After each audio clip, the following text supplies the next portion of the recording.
Salam sejahtera sahabat Alkitab, kita bertemu kembali di program Mengulik Alkitab. Dan pada kesempatan kali ini kita akan mengulas mengenai Ratu Ester.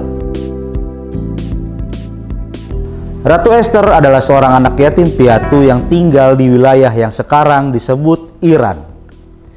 Ia telah mengambil risiko kehilangan nyawanya untuk menyelamatkan bangsa Yahudi dari sebuah pembasmian kuno.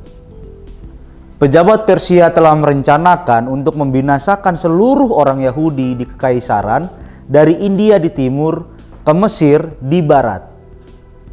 Namun, Ester yang tumbuh menjadi seorang gadis rupawan dan menjadi ratu mengambil risiko dengan menyatakan dirinya sebagai seorang Yahudi. Tertulis di dalam kitab Ester pasal 2 ayat 7, nama Yahudi dari Ester ialah Hadassah yang berarti pohon cemara.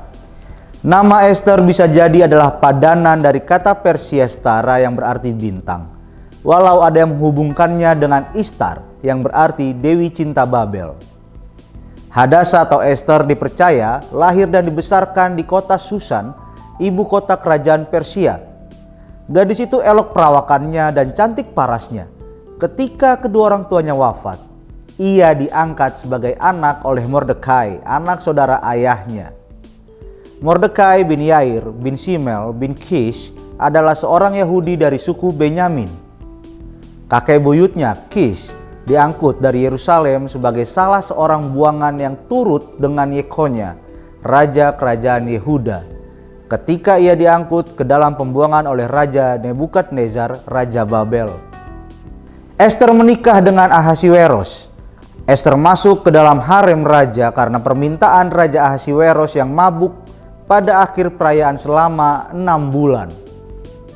Ahasiweros yang sedang berpesta dengan sekelompok laki-laki memerintahkan istri kesayangannya Wasti, ratunya yang cantik, untuk menampilkan dirinya. Ia ingin memamerkan ratunya, tetapi sang ratu menolak. Lalu sang raja mengusir sang ratu selamanya dari hadapannya dan mencari calon ratu baru di seluruh kerajaan. Banyak gadis cantik menjadi selir di haremnya, tetapi hanya Ester yang menjadi ratu. Pejabat tinggi Persia yang mempunyai posisi setingkat di bawah raja bernama Haman dari bangsa Amalek memusuhi orang Yahudi. Ketika Haman lewat, banyak orang membungkuk hormat, tetapi Mordekai tidak melakukannya. Mungkin karena permusuhan yang ada di antara ras mereka. Haman sangat marah pada Mordekai, lalu ia meyakinkan raja supaya membunuh semua orang Yahudi yang ada di kerajaan itu. Mordekai meyakinkan Ester untuk mengorbankan nyawanya demi menyelamatkan umat Yahudi. Ester memulai rencananya untuk menyelamatkan orang-orang Yahudi dengan mengundang raja dan Haman untuk makan malam.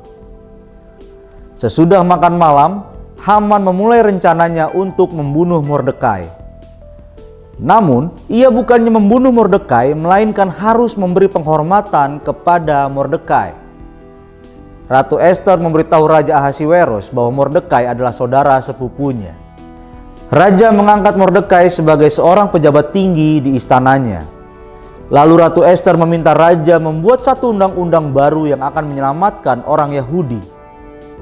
Raja menyetujui permintaan Ester dan menyatakan bahwa orang Yahudi boleh membinasakan siapa saja yang menjadi musuh mereka. Seusai perang, orang Yahudi merayakan kemenangan mereka atas musuh-musuhnya. Mordekai menulis surat kepada semua orang Yahudi. Ia memberitahu mereka bahwa setiap tahun mereka harus mengadakan perayaan untuk mengingat dan mengucap syukur karena mereka sudah mengalahkan musuh-musuh mereka. Perayaan ini disebut Pesta Purim yang masih dirayakan oleh orang Yahudi hingga saat ini. Sahabat Alkitab, demikianlah fakta mengenai Ratu Ester. Apabila sahabat Alkitab memiliki pandangan atau pendapat yang berbeda, silakan menuliskannya di kolom komentar. Dan sahabat Alkitab, jangan lupa untuk mengikuti program-program Lembaga Alkitab Indonesia lainnya di kanal YouTube Lembaga Alkitab Indonesia. Tuhan memberkati, salam Alkitab untuk semua.